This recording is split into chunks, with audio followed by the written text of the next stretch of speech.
Hello everyone, welcome to my channel. Today we will be continuing with our general explanation. General explanation मतलब हो गया definition section of IPC, that is chapter 2 from section 6 to 52A. Fine. Now I will be telling you about section 39, that is voluntarily. Voluntarily का क्या मतलब होता है? With free consent.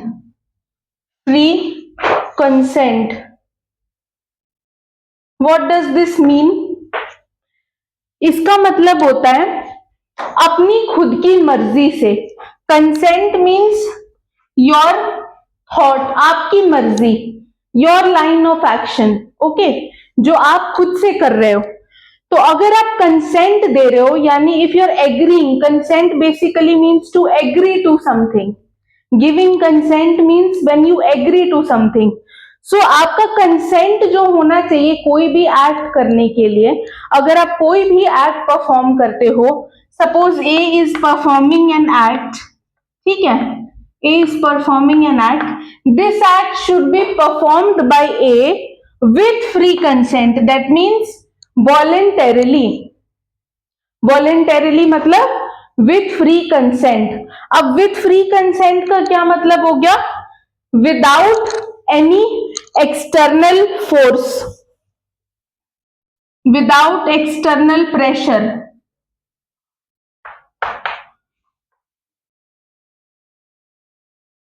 Without external force, civil, criminal, emotional, any kind of.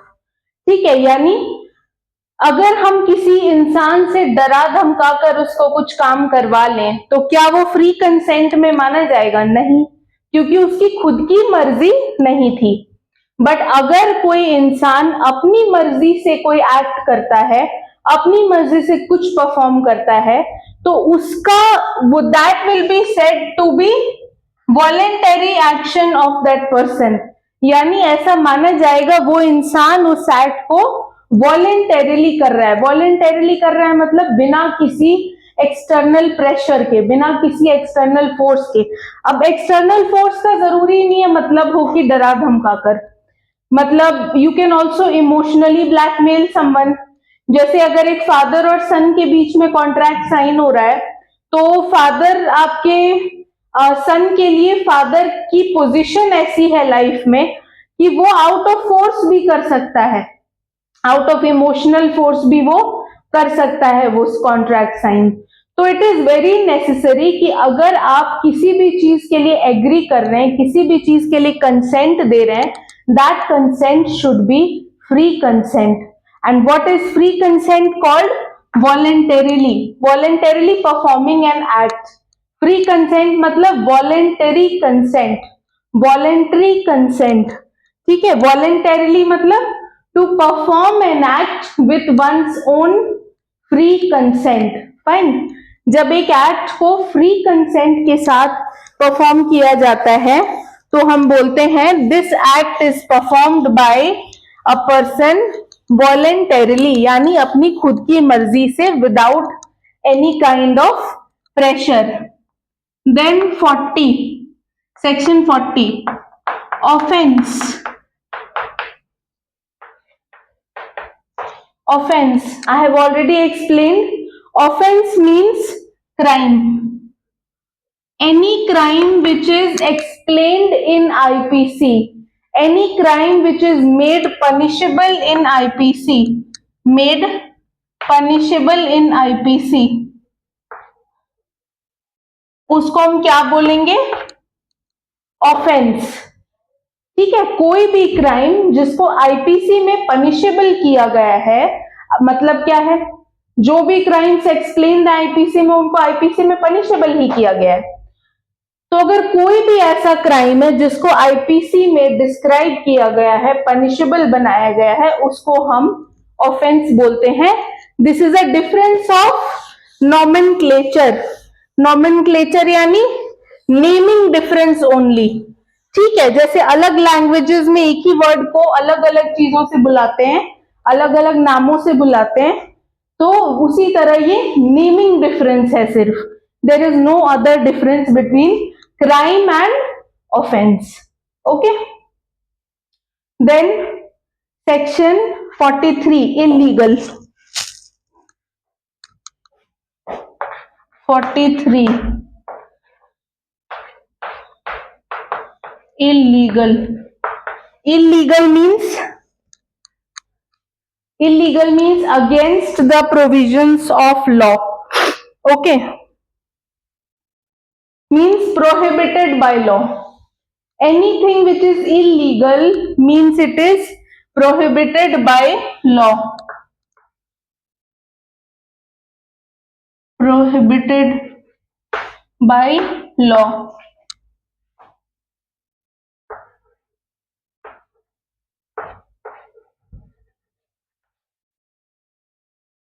And punishable by law.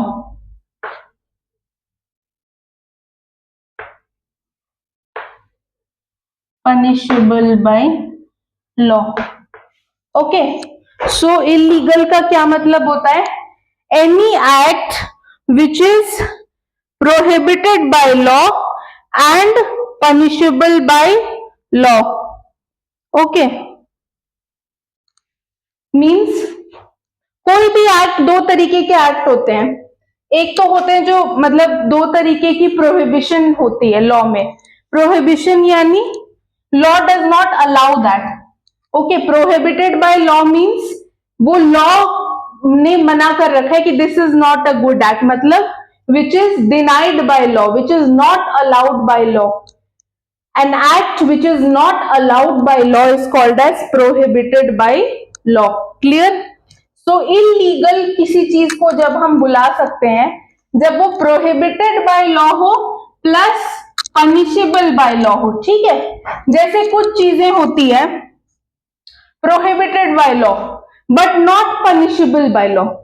ठीक है, for example you are growing any kind of prohibited plants जो allowed नहीं है. Okay, some kind of prohibited plants, for example opium etc, not allowed everywhere. तो ऐसी कोई plant, ऐसे कोई क्रॉप को आप ग्रो कर रहे हो आपके घर में, मतलब एक दो पेड़ अगर आप लगा लो, that is also prohibited by law. वो लॉ मना करता है उसको ग्रो करने से, but it is not punishable by law. It becomes punishable when you do it on a large scale, you do farming or you do supply etc of that, then it gets punishable by law. तब law उसको punish करती है, otherwise it is prohibited by law. Fine, anything which is banned is prohibited by law. कोई भी चीज जो ban हो जाती है, कई चीजें आपको पता होगी, टिकटॉक अब नहीं चल रहा है, बैन हो गया है, then that is prohibited by law. It is not allowed by law in India. But is it punishable by law?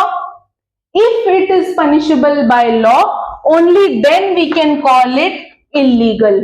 यानी किसी चीज को इलीगल होने के लिए ये दोनों कैटेगरी फुलफिल करनी होगी, prohibited by law and punishable by law.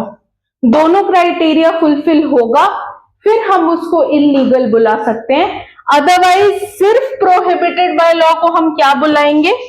We will call it unlawful. Anything which is prohibited by law is unlawful.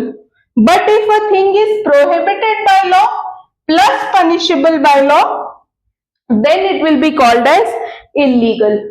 Clear? And illegal के साथ एक और चीज एक्सप्लेन है इस सेक्शन में, legally bound. Legally bound to do. Fine, legally bound to do मतलब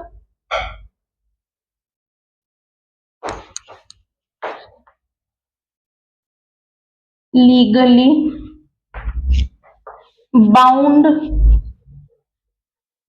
to do, which means illegal मतलब समझ गए हो, prohibited by law plus punishable by law.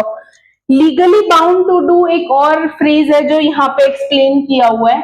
इसका मतलब हुआ एक पर्सन की लीगल ड्यूटी है। Bound means you are legally suppose to do that.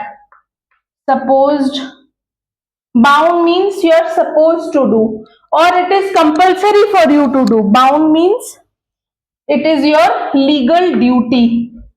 Legal duty यानी अगर किसी पर्सन की कोई लीगल ड्यूटी होती है, for example in the train we see ticket collector, okay, we see the ticket checker officer who checks the tickets.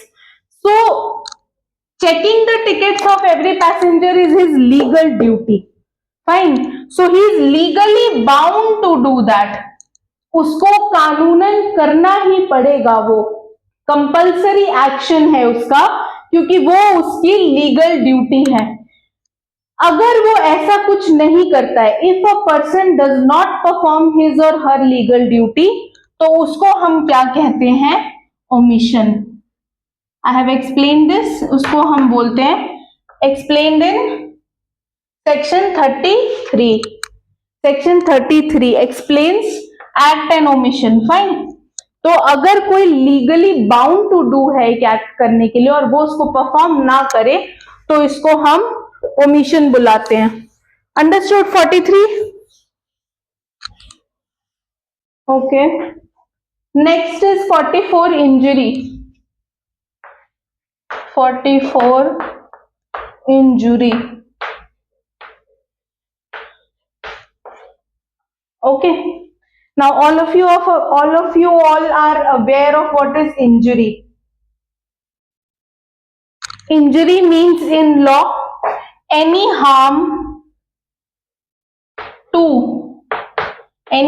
which is caused to body of a person, second is mind of a person, third is reputation of a person, and fourth is property. Very important, इसको याद रखना है, आगे के sections में ये बहुत use होगा। इंजरी हम लॉ में कब बोलते हैं?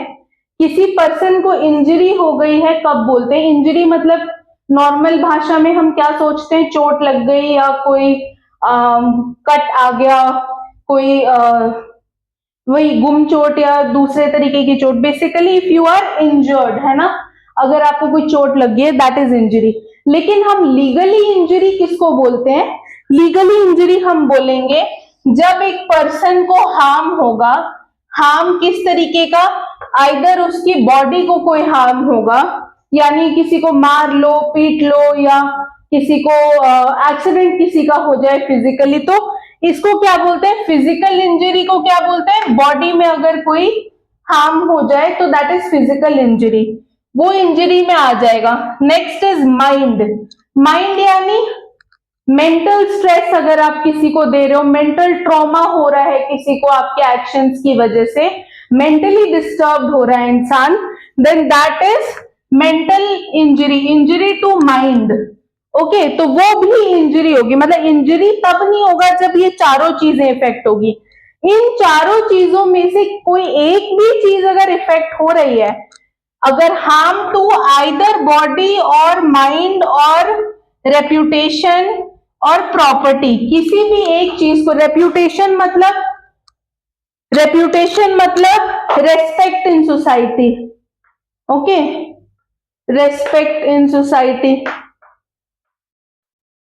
तो अगर किसी पर्सन की सोसाइटी की रिस्पेक्ट, सोसाइटी में जो किसी पर्सन की रिस्पेक्ट है वो अगर कहीं से डैमेज हो रही है, या किसी पर्सन का जो सोशल इमेज है उसको अगर हार्म पहुंच रहा है, मतलब if you are harming the reputation, reputation can also भी समझने के लिए बता रही हूं मैं, रेस्पेक्ट इन सोसाइटी या social image. Social image, social image सब समझ रहे होंगे। इमेज मीन्स व्हाट इज, लोग आपको सोसाइटी में क्या समझते हैं, ठीक है, जो आपकी इमेज है, किस तरीके की इमेज है, आप सिविलाइज्ड पर्सन है, रिस्पेक्टेबल पर्सन है, जो भी, that is your social image. तो ये अगर डैमेज होगा, अगर कोई इसको डैमेज करेगा, then that is an injury to reputation. इसका एग्जाम्पल क्या हो जाएगा? जैसे defamation. Defamation is a crime. Yes, it is an offense. It is also a civil wrong. That means it is also a tort. We will discuss it later on. But understood, if there is a harm to body, mind, reputation or property, या किसी इंसान को property के ऊपर भी harm कर रहे हैं, यानी if you trespass in someone's property, अगर आप किसी पर्सन की प्रॉपर्टी में विदाउट परमिशन एंटर कर जाते हो या विदाउट परमिशन एक्सेस कर लेते हो किसी की प्रॉपर्टी को, now here property means both movable and immovable property. Fine. अगर आप किसी के मूवेबल या इमूवेबल प्रॉपर्टी को कोई हार्म पहुंचाते हो, कोई हार्म कॉज करते हो, that will be under the definition of injury. ये चारों में से कुछ भी एक अगर किसी के साथ हो रहा है, that will be injury. Fine. Clear with 44? Then next we will be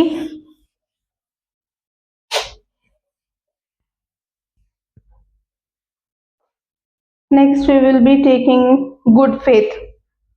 52. इसके बीच में जो मैं सेक्शंस छोड़ रही हूं, वो all of those sections are in very general meaning of English. Okay, so when you read those sections from your bare act, आपको बहुत easily समझ आ जाएगा कि वो क्या कहना चाह रहा है, क्योंकि उनमें जो वर्ड्स हैं वो इंग्लिश में भी उनका सेम मीनिंग होता है जो उनका लीगल मीनिंग है। I am discussing the technical sections here, जिनके मीनिंग लॉ में थोड़े डिफरेंट होते हैं अदर देन इंग्लिश। ठीक है, तो अब 52 क्या है? Good faith. This is also very very important section. It will be useful for almost all the sections which you read further. Fine. Good faith का क्या मतलब होता है? With good understanding, in good sense, अगर हम general English meaning देख लें। Law में इसका मीनिंग होता है with due care and attention. With due care and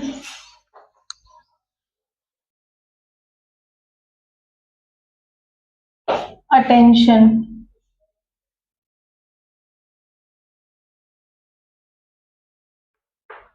fine. With due care and attention का क्या मतलब होता है? जितना केयर और अटेंशन किसी चीज को दिया जा सकता था उतना दिया गया है after that act is performed. ठीक है, विथ अटमोस्ट केयर, किसी एक्ट को अगर हम विथ अटमोस्ट केयर परफॉर्म करें, अटमोस्ट केयर मतलब मैक्सिमम केयर जो हम कर सकते थे उतने केयरफुल रह के अगर हम कोई एक्ट परफॉर्म करते हैं तो उसको हम बोलेंगे act done with good faith. अब ये कैसे डिस्क्राइब होगा? ये थोड़ा सा इससे ज्यादा टेक्निकल है, जो समझ आ रहा है मैं बताती हूँ एग्जाम्पल से। जैसे कि अगर एक विलेज है, उस विलेज में there is one pregnant lady in the village जिसकी डिलीवरी का टाइम है। Fine. Pregnant lady, for her it is the time for delivery, जिसके लिए डिलीवरी का टाइम आ चुका है। अगर एक ऐसी lady a lady in village who is pregnant and it is a time for her delivery is unable to reach hospital. Okay, ये hospital नहीं पहुंच पाती है, unable to reach the hospital because of maybe जो इसकी situation है उसमें यहां से अगर हम देखें hospital, it is at a distance of maybe 8 hours. This lady is at home which is a village. अब इसको अगर हमें लेके जाना है hospital, it will require minimum of 8 hours. This time span will be 8 hours. Okay, तो अब लेकिन this lady won't survive that much. This lady won't survive that much, her condition is not such. तो एक lady, एक दाई माँ होती है जो हर विलेज में होती है, जो विलेज में traditional form of giving birth to children होता था पहले, where doctors were not involve. Okay, तो वहां पे ट्रेडिशनली जो जिस फॉर्म से डिलीवरी एंड ऑल की जाती थी, वो जो लेडी करती थी उनको बुला लिया गया इसके पास, and she performs the delivery. She performs the delivery. Now can we say the delivery is done with due care and attention? The delivery is done in good faith? Yes. Why? Because क्या option था ये जाने का? नहीं. This lady was not in such a condition कि इसको hospital ले जाया जा सके. तो best which could be done in that time, जो बेस्ट चीज जो की जा सकती थी इसकी लाइफ को सेव करने के लिए और इसकी चाइल्ड की लाइफ को सेव करने के लिए, वो था कि we will proceed with the delivery in the village. But यही अगर ये 20 मिनट्स के डिस्टेंस पे होता, ये हॉस्पिटल अगर 20 मिनट्स के डिस्टेंस पे होता और वो लेडी की ऐसी कंडीशन होती कि उसको ले जाया जा सके, कि she could have been taken to hospital, फिर भी वो दैट एंड फिर भी if the people called that lady, जो कि विलेजेस में ट्रेडिशनली डिलीवरी कराती है विदाउट एनी एमबीबीएस डिग्री, अगर लोग उनको बुला के डिलीवरी करवाते, she is also holding a good experience. उसकी पूरी लाइफ उसने यही किया है, लोगों की डिलीवरी कराई है विदाउट डॉक्टरेट डिग्री, तो उसको क्या हम इन गुड फेथ बोलते? नहीं बोलते सेम एक्ट को. क्यों? क्योंकि we had one more option to take her to the hospital. Hospital was 20 minutes away and this lady was in a condition where she could easily travel for 20 minutes. तो situations अगर change हो गए तो उसमें best possible चीज हम क्या कर सकते हैं? We could take her to an MBBS doctor. We could take this lady to the hospital where we have experienced and doctors who are aware about the thing, who have studied the process, है ना, जिनके पास degree है, उनको ले जा सकते थे उनके पास. तो ये ड्यू केयर एंड अटेंशन के साथ नहीं माना जाएगा same act. Which means good faith मतलब क्या होता है? द बेस्ट पॉसिबल मेथड जो आप फॉलो कर सकते हैं, best possible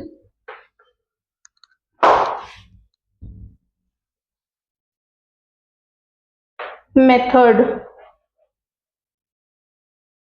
Good faith means anything is said to be done in good faith if it is done with the best possible method. यानी जो उस टाइम पे पॉसिबल चीज है, बेस्ट पॉसिबल चीज है, वो अगर आप परफॉर्म कर रहे हैं तो ऐसा माना जाएगा कि आप you are acting in good faith.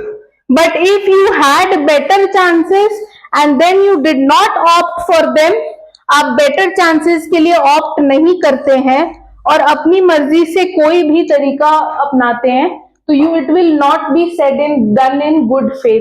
चाहे आपका जो थॉट प्रोसेस है वो बिल्कुल क्लियर हो, आप बिल्कुल सेफ्टी के साथ करना चाह रहे हो, लेकिन if there was a chance for you to opt for a better method, then it will not be said to be done in good faith. Fine. Good faith के दो कीवर्ड्स हैं. किसी चीज को गुड फेथ में कब माना जाएगा?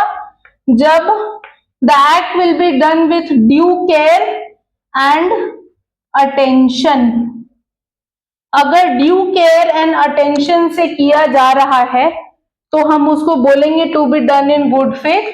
अगर नहीं तो we will say that act is not done in good faith. Section 52 clear? So यहीं पे we have finished with chapter 2, which is the general explanations in IPC. इसके अलावा और सेक्शंस जो है उसको आप एक बार रीड कर सकते हैं, और अगर आपको किसी और सेक्शन में डाउट हो या इन सेक्शंस में भी डाउट हो जो मैंने आज एक्सप्लेन किया है, please right in the comment section. I will deal with that doubt in my next video. Fine. And also do like, share and subscribe my channel, and So I received a comment ki you want to study some other subjects also. Please write in the comment which subject are you referring to, so that I can start making videos of that subject if you require it sooner. Otherwise, I will complete IPC and then proceed to the next subject. Thank you so much.